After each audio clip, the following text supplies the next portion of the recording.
ಅದು ಆಗದೇ ಇದ್ರೆ ದುಡ್ಡು ಕೊಡುವುದಿಲ್ಲ. ದುಡ್ಡು ಕೊಡೋದಿದ್ರೆ ಮತದಾರ ಮತ ಹಾಕೋದಿಲ್ಲ ಮ್ಯಾಕ್ಸಿಮಮ್. ಎಲ್ಲರೂ ಅವರದ್ದು ಹೇಳ್ತಾ ಇರಲಿಲ್ಲ.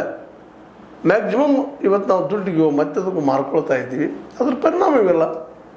ಉಳಿದ ರಾಜ್ಯಗಳಲ್ಲಿ ಬಿ ಜೆ ಪಿ ಎಲ್ಲಿಲ್ಲ, ಅಲ್ಲೆಲ್ಲ ಇವ್ರು ಗೆದ್ದಿದ್ದಾರಲ್ಲ ಬಿ ಜೆ ಪಿಯವರು. ಅದಕ್ಕೆ ಈ ಕೇವಲ ವಿಜೇಂದ್ರ ಅವ್ರನ್ನ ಬ್ಲೇಮ್ ಮಾಡೋದು ಏನೂ ಇಲ್ಲ. ಯಾರಿಗಾರು ಅವ್ರು ಅನುಭವ ಸಮಾಧಾನ ಮಾಡ್ಕೋಬೋದು ಅಷ್ಟು. ಯಾಕಂತಂದ್ರೆ ಇಲ್ಲಿ 7 ಜನರನ್ನು ಹಿಡಿಯೋದು ಕಷ್ಟ ಅದ.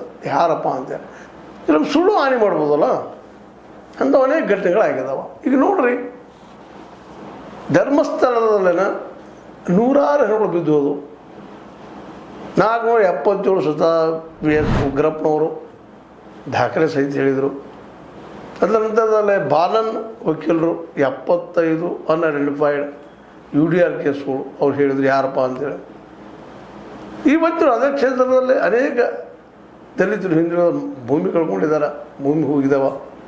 ಇವೆಲ್ಲ ನಡೆದರೂ ಸಹಿತ ಅನ್ಯಾಯಗಳಾಗಿದ್ರು ಸಹಿತ ಅನ್ಯಾಯಕ್ಕೂರು ಇನ್ನೂ ಆರಾಮಾಗಿದ್ದಾರೆ. ಯಾರೇ ಏನು ಹೇಳೋ ಅವಶ್ಯಕತೆ ಇಲ್ಲ, ಆರಾಮಾಗಿದ್ದಾರೆ. ಸಿಕ್ಕಿಲ್ಲ ಅವ್ರು ಇಲ್ಲಿವರೆಗೆ.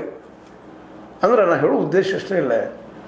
ಆನೆ ಕೆರೆ ಮಾಡೋದ್ರಿಂದ ಈ ಸುಳ್ಳರನ್ನು, ಕಳ್ಳರನ್ನು, ದರೋಡೆಕೋರರನ್ನು, ಹತ್ಯಾರೆಗಳನ್ನು ಅಥವಾ ಕೊಲೆಗಳನ್ನು ಕಂಡುಹಿಡಿಯೋದು ಸಾಧ್ಯನಾ ಅಂತ ಒಂದು ಕಾಲಕ್ಕೆ ಇತ್ತು. ಅದು ಒಂದು ನಂಬಿಕೆ ಇತ್ತು. ಹೌದು ಪೈ ಏನೋ ಒಂದು ಇವತ್ತು ಅದು ಭಾಳ ಜನ ನಂಬ್ತಾರೆ ದೇವ್ರನ್ನ.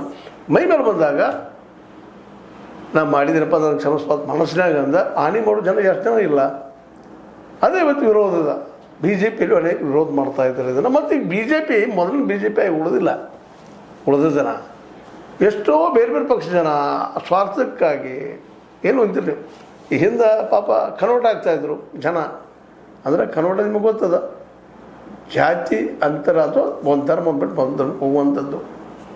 ಯಾಕೆ ಹೋಗ್ತಿದ್ರಪ್ಪ ಅಂದ್ರೆ ಅವ್ರ ಆರ್ಥಿಕ ಬಲ ಇಲ್ಲದಕ್ಕಾಗಿ, ಬದುಕು ಕಷ್ಟ ಆಗಿದ್ದಕ್ಕಾಗಿ.